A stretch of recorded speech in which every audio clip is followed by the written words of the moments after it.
Bom dia, irmãos. Seja bem-vindo à nossa escola bíblica dominical, onde nós estudamos juntos a palavra do Senhor.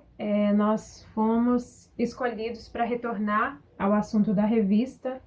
Para quem não se lembra, nós estamos estudando a revista Temas Contemporâneos à Luz das Escrituras. E antes de começar a quarentena, nós paramos na lição 4. Foi uma lição muito abençoada sobre o que é cosmovisão cristã. E hoje a gente vai na lição 5, onde o tema é o que é pornografia. Eu sei que é um tema, assim, pesado, mas eu gostaria que você abrisse o seu coração e lembrasse que em todas as coisas nós precisamos buscar a palavra do Senhor, ter um entendimento, não apenas uma opinião, mas um entendimento, e porque o Senhor deseja que a sua igreja seja uma igreja de santidade. Amém? Então eu quero te convidar para orar comigo, entregar nossa vida nas mãos do Senhor. Pai, nós te louvamos, te bendizemos, tu és maravilhoso. Senhor, e nessa hora, nessa manhã, quando nós nos reunimos, mesmo virtualmente, para aprender de ti, Senhor, pedimos, ministra ao nosso coração, fala às nossas almas, nos liberta, Senhor, nos dê um espírito humilde e um coração sensível à tua voz. Deus, tudo que nós aprendermos aqui, Senhor, possamos aprender de Ti, na esperança de que o Senhor deseja trazer liberdade, cura, transformação para a honra e glória do Teu nome, em nome de Jesus. Amém. Eu quero começar nessa manhã convidando você a ler junto comigo a palavra do Senhor em 1 Tessalonicenses, capítulo 4, do verso 3 a 7. E assim diz a palavra de Deus: a vontade de Deus é que vocês sejam santificados, abstenham-se da imoralidade sexual. Cada um saiba controlar o seu próprio corpo de maneira santa e honrosa, não dominado pela paixão de desejos desenfreados, como os pagãos que desconhecem a Deus. Nesse assunto, ninguém prejudique seu irmão, nem dele se aproveite. O Senhor castigará todas essas práticas, como já dissemos e asseguramos, porque Deus não nos chamou para a impureza, mas para a santidade. É um texto, assim, forte, mas nós lembramos aqui que o intuito de Paulo não é simplesmente condenar pessoas que têm algum tipo de fraqueza na área sexual, muito pelo contrário. Ele quer fazer essa distinção, ele quer que haja, ali na igreja de Tessalônia, que haja essa mentalidade de que o servo do Senhor, ele é chamado para a santidade, ele é chamado para se santificar, para ele ser santo. Então, é como se dividisse em dois grupos. O grupo daqueles que se entregam a esses desejos, pessoas que são levadas, carregam essa herança pagã, e pessoas que agora, nascidas de Cristo, carregam o desejo pela santidade. Irmãos, isso inclui todas as áreas, inclusive a área sexual. Eu queria compartilhar com os irmãos, existe um ministério aqui nos Estados Unidos chamado Focus on the Family. Ele tem assim sido meu acompanhante todas as vezes que eu levo as minhas filhas para a escola. E é um ministério muito antigo e eles trazem o seguinte conceito a respeito do que é pornografia, que é o tema da nossa lição. Eles dizem que pornografia é um vício. Esse tipo de vício afeta a nossa forma de pensar. E para combater isso, precisamos entender o que está por trás desse comportamento. Muitas vezes, sentimentos e pensamentos destrutivos precisam ser encarados. Então, já combate aquela coisa de vamos esconder isso debaixo do tapete. Se ignoramos ou negligenciamos tais fatores, a batalha contra a pornografia nunca será completamente vencida. Por isso, a luta contra esse vício ou essa fraqueza envolve comportamento, mente, pensamentos e elementos espirituais. O vício da pornografia é um sinal de um espírito ferido, porque a ilusão da fantasia cega a pessoa como se fosse uma lepra. E é assim que o viciado vive. Então, irmãos, a gente precisa entender, quando a gente fala sobre a pornografia, nós precisamos entender que a pornografia de hábito se torna rapidamente um vício. E é por isso que eu gostaria de compartilhar com vocês umas estatísticas feitas pelo Ministério Conquer Series, que ele é dedicado exclusivamente à recuperação de homens e mulheres viciados na pornografia dentro das igrejas. E baseados em pesquisas, eles oferecem as seguintes estatísticas. Prestem atenção. Apenas nos Estados Unidos, cerca de 40 milhões de pessoas que visitam sites pornográficos regularmente. Uma pessoa que frequenta um site assim passa o mínimo de 6 minutos e meio em cada visita. A indústria pornográfica lucra mais do que o futebol americano, o basquete e o beisebol juntos. 47% das famílias nos Estados Unidos afirmam que a pornografia é um problema em suas casas. Então, quase a metade de todas as famílias que moram nesse país reconhecem que a pornografia é um problema dentro de casa. Prestem atenção nesse próximo número. Entre 11 e 14 anos, 94% dos meninos e meninas terão visto algum tipo de pornografia. Isso para mim é extremamente chocante. 55% de homens casados e 25% de mulheres casadas confessam que os mesmos assistem a algum tipo de pornografia pelo menos uma vez por mês. Né, irmãos? Isso é algo muito preocupante. A palavra do Senhor nos conta como que o Senhor criou a família. E a gente sabe que a pornografia é uma grande arma de destruição dentro de lares, dentro e fora da igreja. E pode parecer estranho para você, uma mulher estar conversando aqui, mesmo trazendo um estudo bíblico sobre pornografia, mas eu queria que você lembrasse que a pornografia não é um problema apenas masculino. Ela também é um problema entre as mulheres, inclusive entre adolescentes, entre jovens.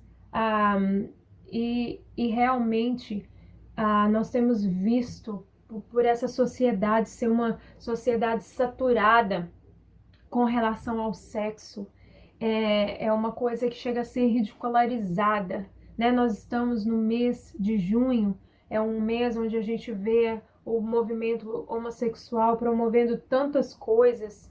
Então a gente vê que cada dia mais os valores da palavra de Deus estão se perdendo. E muitas vezes essa distorção da ideia de Deus, da ideia pura, da ideia do casal, da ideia da intimidade, tem se perdido. Muitas vezes desde a adolescência, com a mentalidade distorcida. E dentro disso nós vemos o grande problema da pornografia. Então não é um problema só masculino, é um problema que deve ser tratado e que tem colocado as suas garras em meninos, meninas, em adolescentes, em jovens, em homens e mulheres, até mesmo pessoas que são servos do Senhor, e muitos estão realmente viciados em pornografia e precisam de uma libertação. Então essa é a razão porque nós estamos aqui conversando sobre isso hoje. E se você tem a sua revista, eu gostaria de te convidar a ler comigo na página 15, o finalzinho da introdução, que diz o seguinte: seja na TV ou navegando pela internet, ninguém está isento de deparar-se com material pornográfico. Muitas pessoas, incluindo crentes, estão escravizados pela pornografia e o resultado é infelicidade, casamentos desfeitos e até mesmo prisão em caso de pornografia infantil. Por tudo isso, é importante ter uma visão bíblica a respeito desse assunto. E a gente vai entrar no primeiro ponto da revista. Se você está comigo, nós estamos na página 15, na lição número 5, o primeiro ponto que ele tem é o sexo na criação. De que maneira os cristãos devem olhar para as questões de ordem sexual? Há um padrão ou uma ética cristã para essa área da vida? Irmãos, já se foi o tempo onde não se podia conversar a respeito do sexo, porque o sexo é uma ideia de Deus. E eu quero encorajar você, marido e esposa, conversem entre si a respeito se há algum tipo de conflito por diferença de pensamento. Estudem a palavra de Deus juntos. Você que tem pais, você que é pai de pré-adolescentes ou crianças que estão caminhando para pré-adolescência, nós temos hoje em dia muitos ministérios comprometidos com a palavra de Deus, que trazem leituras apropriadas, na idade apropriada para você, que seja você a primeira pessoa que conversa com o seu filho, com a sua filha a respeito de sexo. Não deixe que ele aprenda na televisão, na internet, pelos amigos, que ele aprenda uma coisa deturpada, porque você fica sem graça de conversar, ou você simplesmente espera que o professor da escola dominical faça, ou o líder, ou um outro professor em alguma área. Não faça isso, irmão.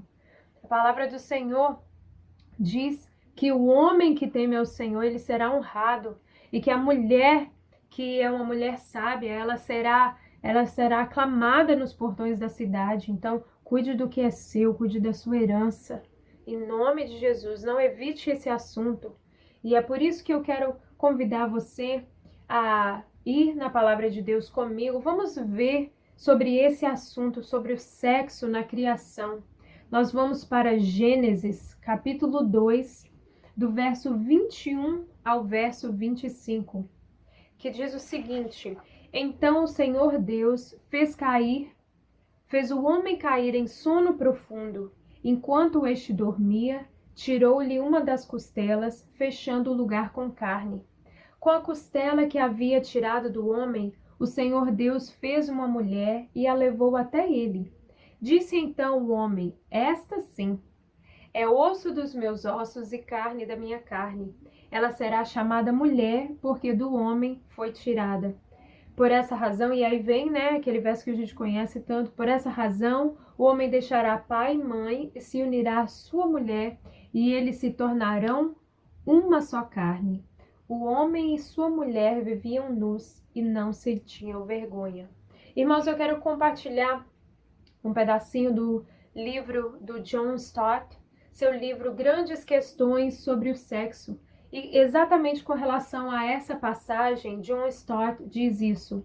O que é revelado nessa segunda história da criação é que, embora Deus houvesse feito iguais, homem e mulher também os fez diferentes. Preste atenção. Em Gênesis 1, masculinidade e feminilidade se relacionam com a imagem de Deus, enquanto que em Gênesis 2, eles se relacionam um com o outro, sendo Eva tirada de Adão e trazida a ele.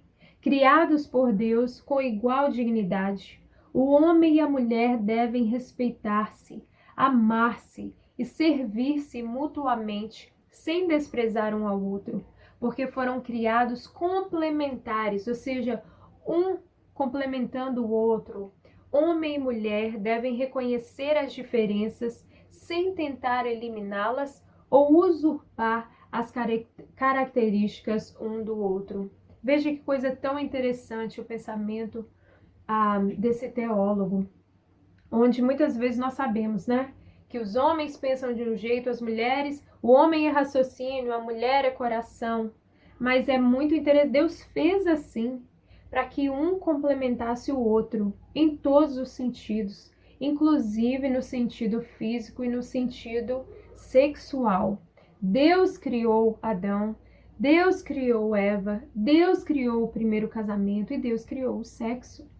E essa razão porque nós precisamos combater essa distorção que leva à imoralidade que nós vivemos hoje. Vemos assim esse liberalismo, essa onda tão forte que é defendida por tantos movimentos, mas é contrário àquilo que a palavra do Senhor diz.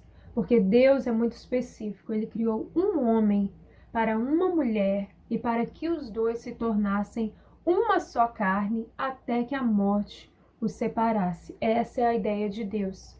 Então eu quero convidar você a ler comigo a sua revista. Nós vamos para a página 16, para o segundo parágrafo, que diz o seguinte: Deus demonstrou ao homem que ele precisava de uma auxiliadora ao chamar os animais, a fim de que Adão lhe desse nomes. Foi aí que o homem percebeu que, diferentemente dos animais que estavam em casais, em Gênesis 2:20, para o homem, todavia, não se achava uma auxiliadora que lhe fosse idônea. Deus, então, fez o homem dormir e formou a mulher de sua costela. O relato termina com as palavras que seriam repetidas em outros livros acerca do casamento. Por isso deixou o homem pai e mãe e se une à sua mulher, e os dois se tornam uma só carne, além da afirmação de que, mesmo estando nus, eles não se envergonhavam um do outro. Então essa intimidade, essa beleza entre o homem e a mulher que existia no jardim, isso deve ser cultivado. Essa aceitação incondicional, essa expressão de estar absolutamente sem nenhuma reservas, até mesmo no sentido físico. Deus criou o homem e a mulher para que, mesmo diferentes, eles se complementassem. No final dessa coluna, diz o seguinte: ao se tornarem uma só carne por meio do relacionamento sexual, eles espelham a perfeita unidade existente entre as pessoas da Trindade, um Deus que subsiste em três pessoas. Essa relação pactual aponta para o relacionamento entre Cristo e sua igreja. Irmãos, não é à toa que nós somos chamados a noiva de Cristo.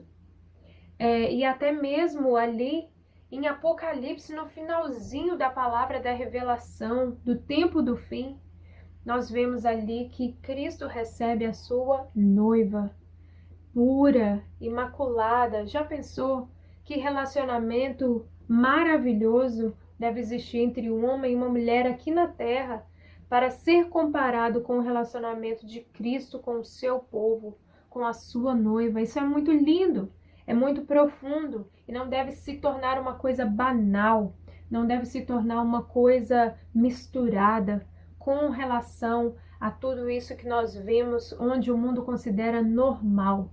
Não é isso que a palavra de Deus diz. E eu gostaria de voltar para as palavras de Paulo em Efésios, capítulo 5, verso 31 a 33, quando ele diz: por essa razão, o homem deixará pai e mãe e se unirá à sua mulher, e os dois se tornarão uma só carne.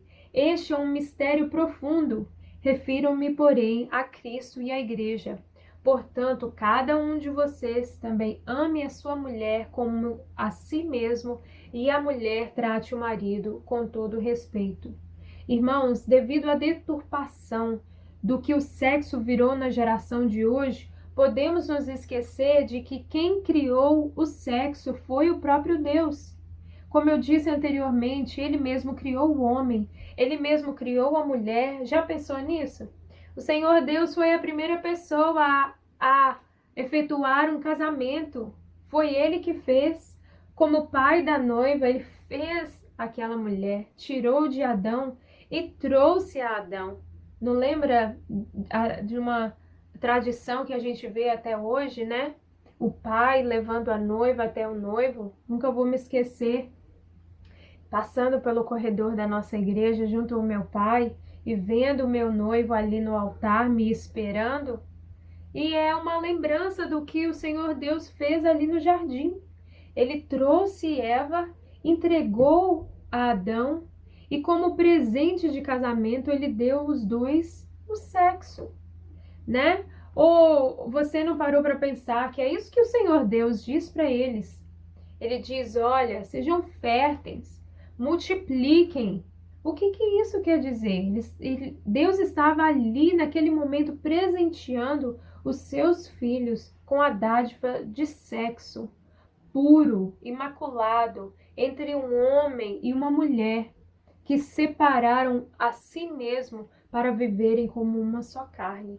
E isso é belo, isso é ideia de Deus e deve ser lutado. Nós precisamos lutar por essa ideia com todas as nossas forças, pelos ideais da palavra do Senhor.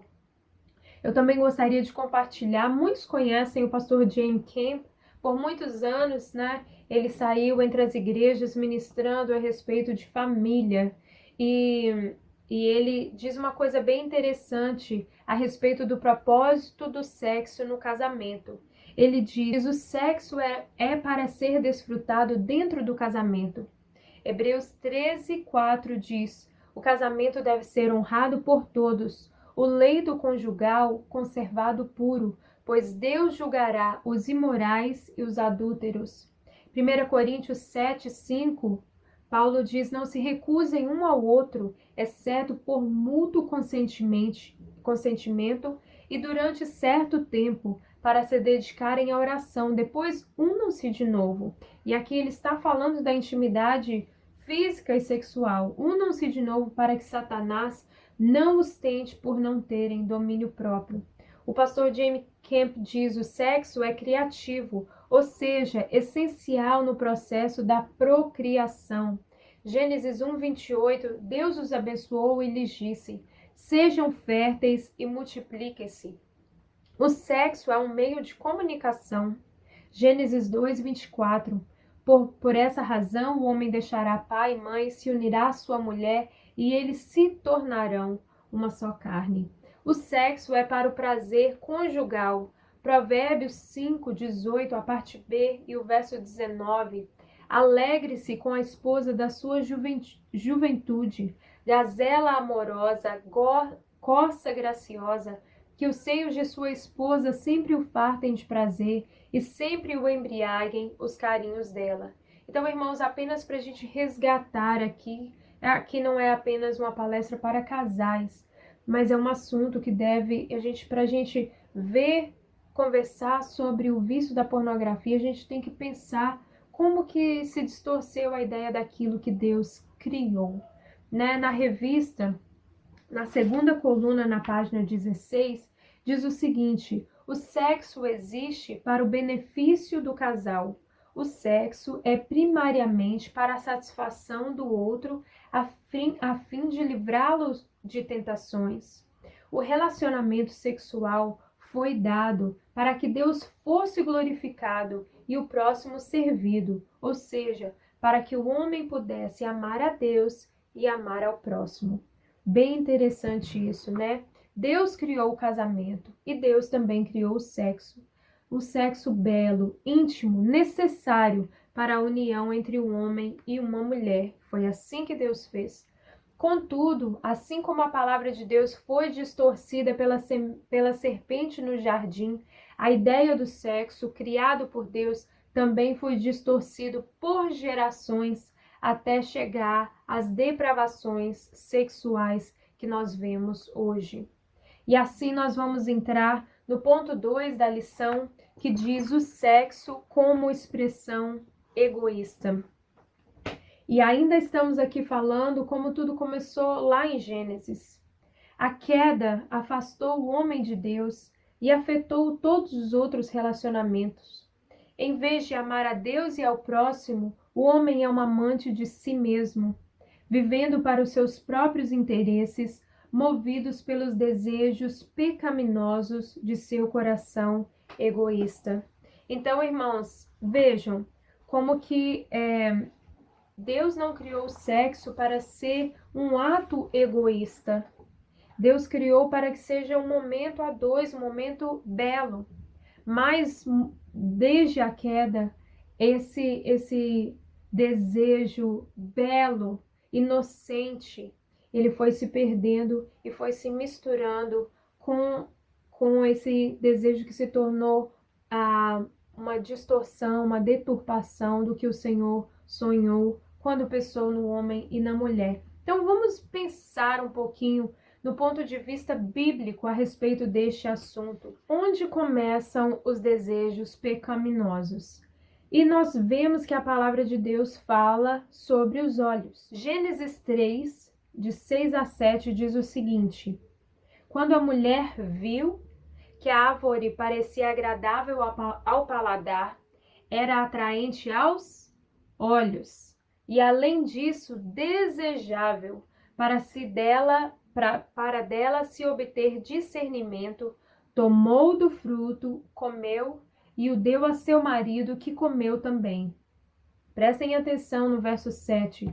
Os olhos dos dois se abriram e perceberam que estavam nus. Então juntaram folhas de figueira para cobrir-se. Perceba, irmãos, Eva viu, Eva achou atraente, Eva deu lugar ao desejo, o desejo gerou uma ação, mesmo que essa ação era uma ação contrária àquilo que o Senhor tinha falado. O verso 6 diz que ela tomou do fruto, o comeu e deu a seu marido, que comeu também. Irmãos, eu não estou dizendo aqui que todo desejo é pecado. Me entenda isso. A gente vê, né, muitas vezes você chega na sua casa ou leva sua esposa em um restaurante e ali você pede um prato e chega aquele prato bonito, cheiroso, vistoso. E o seu desejo de consumir aquele alimento, de fazer aquela refeição, é um desejo saudável. Não tem nada pecaminoso, a não ser que você coma mais do que você já está satisfeito, tá, irmão, irmã? Mas desejar alguma coisa fora de cobiça não é pecado. De repente você tem um sonho de ter uma casa, ou de ter um carro, ou de ter uma propriedade, ou alguma coisa assim, e é um desejo natural, mas é um desejo que não é cheio de cobiça. Até mesmo você desejar a intimidade sexual dentro dos padrões de Deus, dentro do casamento, isso tudo é um desejo aceitável, mas existem desejos que estão fora dos padrões do Pai Celeste e esses desejos nos levam a pecar. Aqui tudo começa nos olhos. Um olhar, ele pode se tornar um desejo que gera uma atitude, ou seja, uma ação, que gera um pecado que vem carregado de culpa. E muitas vezes esse pecado ele traz repercussões familiares, emocionais e, é claro, espirituais. E eu quero meditar com vocês em dois textos da Palavra de Deus. O primeiro deles é Mateus 5, 27 a 29, são palavras de Jesus. Vocês ouviram que foi dito, não adulterarás, mas eu lhes digo, qualquer que olhar para uma mulher para desejá-la, já cometeu adultério com ela no seu coração. Se o seu olho direito o fizer pecar, arranque-o e lance-o para fora. É melhor perder uma parte do seu corpo do que ser todo ele lançado no inferno. Mais uma vez, irmãos, eu quero dizer que aqui não se aplica apenas ao homem, o homem do sexo masculino. A mulher também, ela é tentada a pecar. E ela precisa cuidar do que, não somente do que ela vê, mas do que ela ouve, do que ela imagina. Mulher levada por emoções. E Jesus está dizendo, tenha cuidado, porque nenhuma parte do seu corpo ela precisa ser isenta de santidade, muito pelo contrário, nós devemos ser santos, porque o Senhor nos comprou por alto preço, e nós devemos fugir dessas tentações e dessas coisas que podem nos levar a desejos pecaminosos. 1 João, capítulo 2, verso 15, do verso 15 ao verso 17, dizem: Não amem o mundo nem o que nele há. Se alguém ama o mundo, o amor do Pai não está nele. Pois tudo o que há no mundo, a cobiça da carne, a cobiça dos olhos e a ostentação dos bens, não provém do Pai, mas do mundo. O mundo e a sua cobiça passam, mas aquele que faz a vontade de Deus permanecem para sempre. Glória a Deus. Vamos pensar nessa realidade com relação ao tema da nossa lição, que é pornografia. Tudo começa nos olhos. E a partir daí, desejos pecaminosos podem gerar uma cadeia de ações destrutivas. Irmãos, alguns anos atrás, o canal ABC fez um documentário a respeito do sexo na América. Esse jovem, já casado, o nome dele é Jonathan Daugherty. Ele conta a sua história, como que ele, sendo um jovem cristão, se casa com uma menina também cristã, após os dois terminarem a faculdade, mas ele não conta que ele é viciado em pornografia. Essa conversa, após um ano de casado, a pornografia progride, ele se afunda mais nisso e até que em uma certa noite ele tem uma conversa virtual com uma pessoa na internet. Essa conversa resulta em um encontro secreto e um ato sexual com outra mulher. Esse tipo de evento clandestino se torna regular na vida de Jonathan. Contudo, nem sempre ele encontra alguém nas redes sociais para ele ter uma noitada, para ele ter um momento. Então, fazendo assim com que ele entre na procura por prostituição. E aí, cada vez se afundando mais, ele se vê completamente endividado e não tem outra opção a não ser a contar para sua esposa. E a gente vê o testemunho daquela mulher, as marcas de tudo isso na vida daquela mulher. Ela o abandona temporariamente e ele é levado a uma casa de recuperação para acompanhamento espiritual e psicológico para pessoas viciadas em atividades sexuais.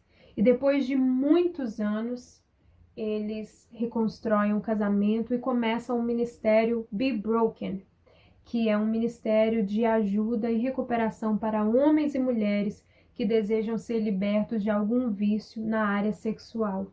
E, irmãos, é tão interessante, triste mesmo, que a gente vê, mesmo depois de todos esses anos, a gente vê a marca nos dois do sofrimento, agora restaurados, mas de um processo tão doloroso que aconteceu dentro daquele casamento, e tudo começou no olhar. A procura de cenas pornográficas, que gerou uma cadeia de eventos destrutivos na vida daquele casal. Vejam que a lição diz pra gente, ele diz: no sexo estamos sempre adorando alguma coisa. Nossa vida sexual é moldada pela adoração a Deus, adoração a nós mesmos, adoração ao outro ou adoração àquilo que conseguimos com o sexo. A despeito de o sexo em si não ser pecado, quando os desejos por sexo brotam de um coração cobicioso e centralizado em si mesmo, aí temos o problema de idolatria. A pornografia é uma das expressões dessa idolatria. O dicionário descreve pornografia como texto, foto, desenho, filme, etc., que, com o objetivo único da excitação ou satisfação sexual das pessoas, apresenta ou descreve pessoas nuas ou dando a entender algum tipo de ato sexual. Olha, irmãos, isso é algo muito sério. Eu gostaria de ler com vocês Efésios capítulo 4, do verso 17 ao verso 20.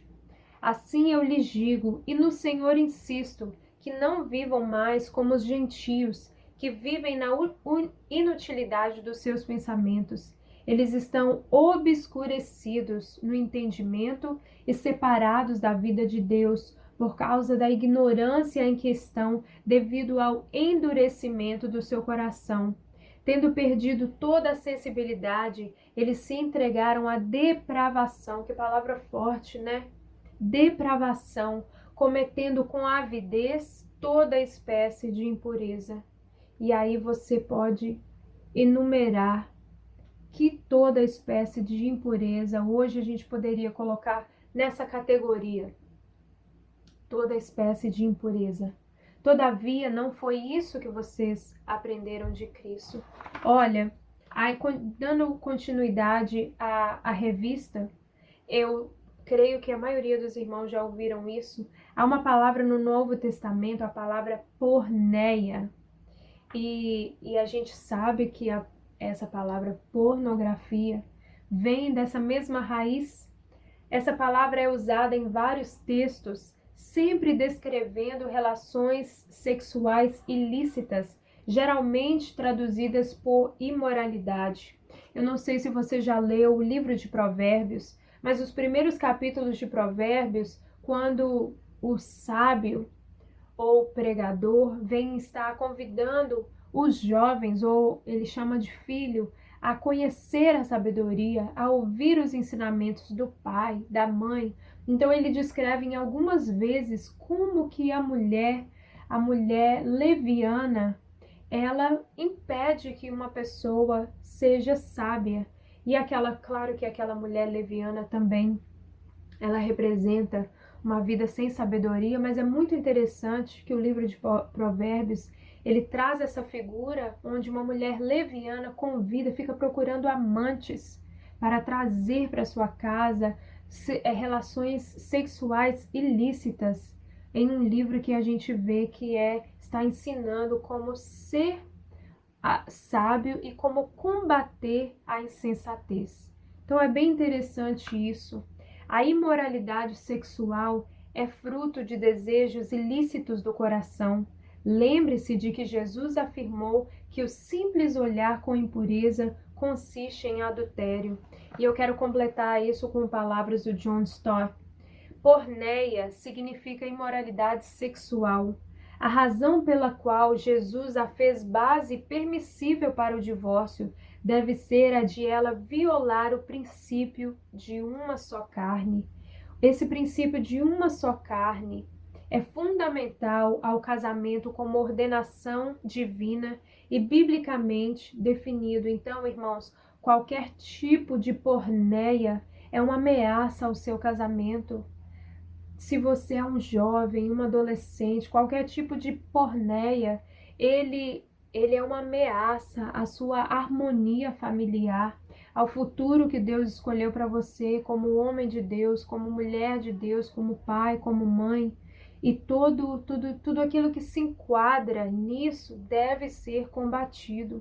Há pessoas que justificam a pornografia dizendo: pelo menos estou dentro de casa.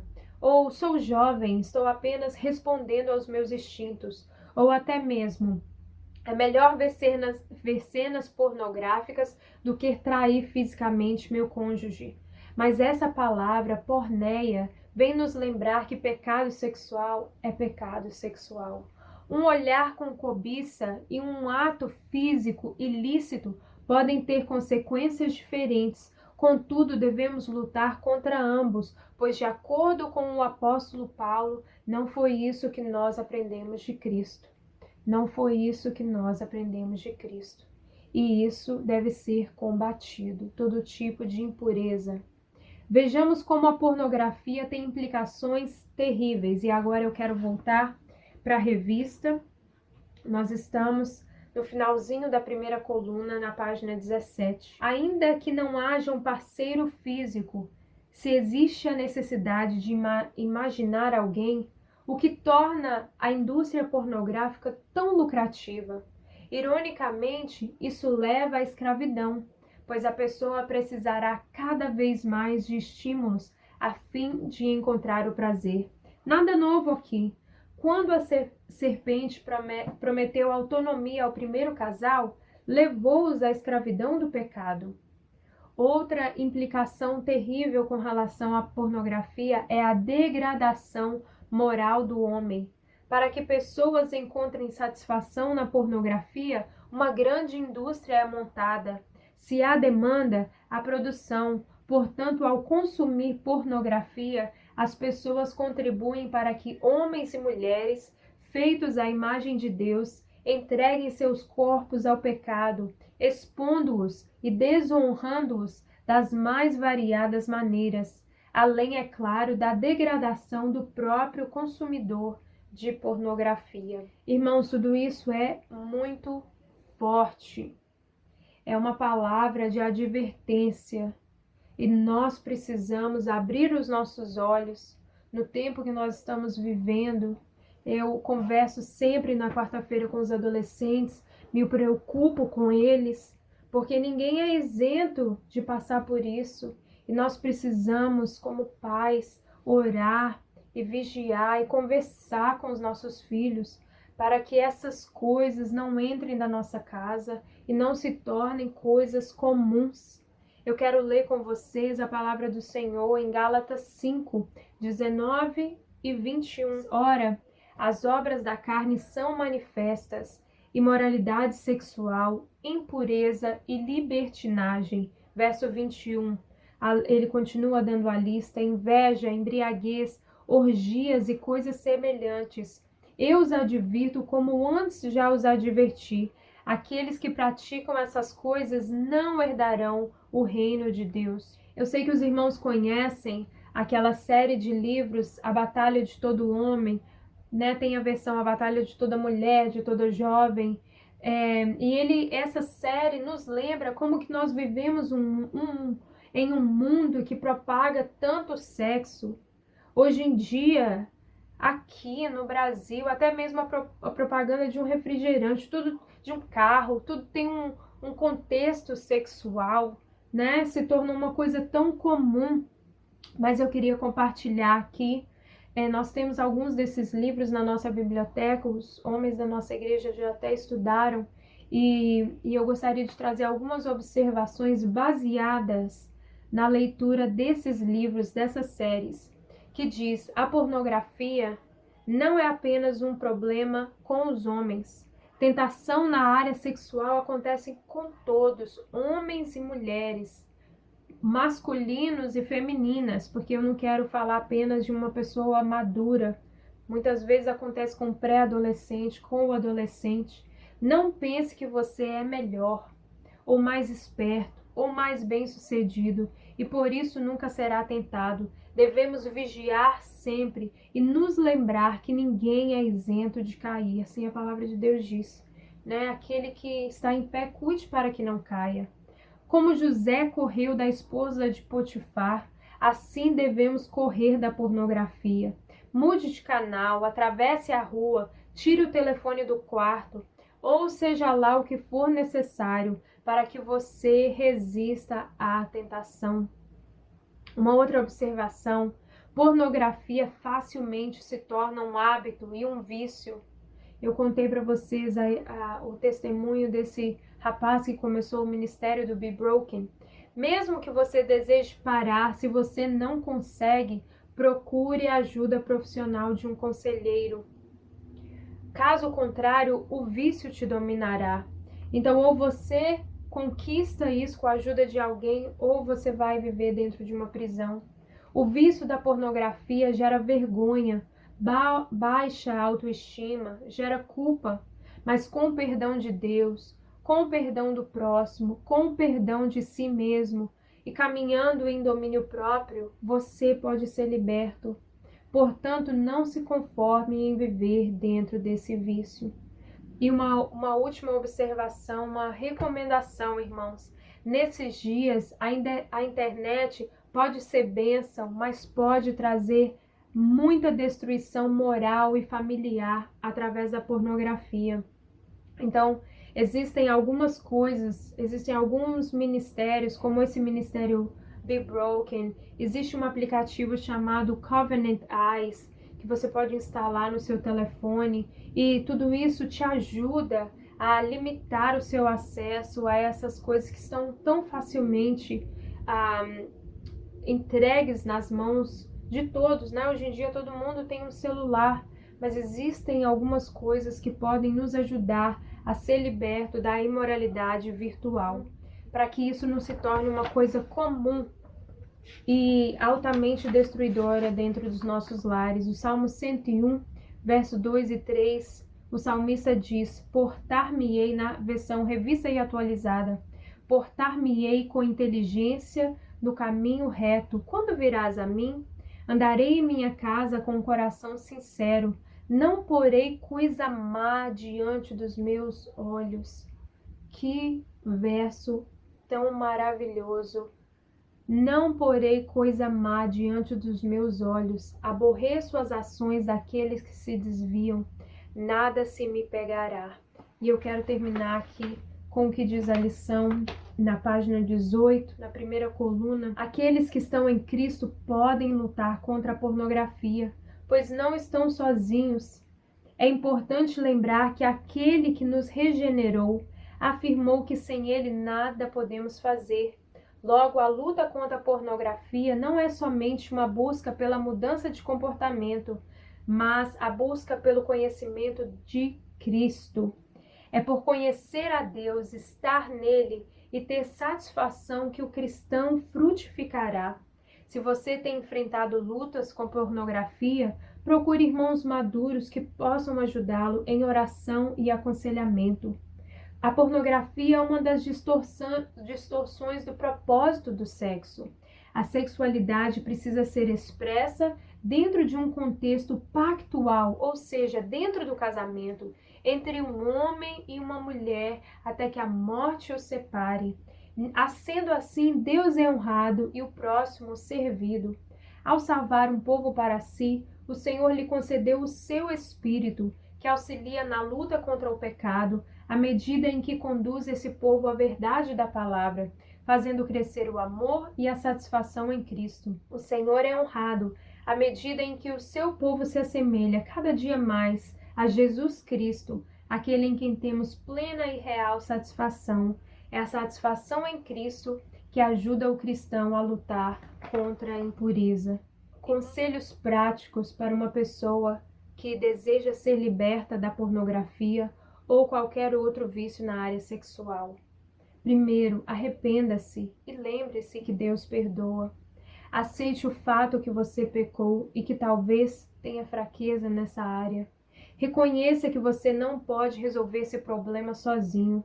Então procure um conselheiro, um psicólogo, um pastor, um profissional que possa te ajudar. Não tente carregar isso sozinho. Confesse seu pecado a Deus e, se necessário, ao seu próximo, principalmente se você for casado. Aprenda a se perdoar para ser liberto da prisão da culpa e viva em vigilância. Em nome de Jesus, recebam essa palavra, que seja uma bênção, e eu quero abençoar a sua vida e o seu lar. Em nome de Jesus. Pai, obrigada, Senhor, por nos amar. Obrigada, Senhor, por criar a primeira família. Obrigada, Senhor, por realizar o primeiro casamento. Obrigada porque tudo que o Senhor fez, inclusive o sexo, dentro dos teus padrões, Senhor, o Senhor criou e viu que era muito bom. Tenha misericórdia, Senhor, das nossas vidas, quando vivemos em uma geração onde coisas que o Senhor detesta se tornaram coisas normais. Nos dê força, Senhor, para fugir até da aparência do mal, para que possamos viver em santidade uma vida que te agrada, Senhor. Senhor, desde as crianças, filhinhos pequenos do nosso lar, Senhor, até, Senhor Deus, os mais idosos, que em todas as situações nós possamos te honrar, Senhor, com a nossa vida em família, com a nossa vida conjugal, Senhor. Em tudo, Senhor, manifesta a tua glória em nós e tira aquilo que não te agrada, em nome de Jesus. Amém. Deus os abençoe.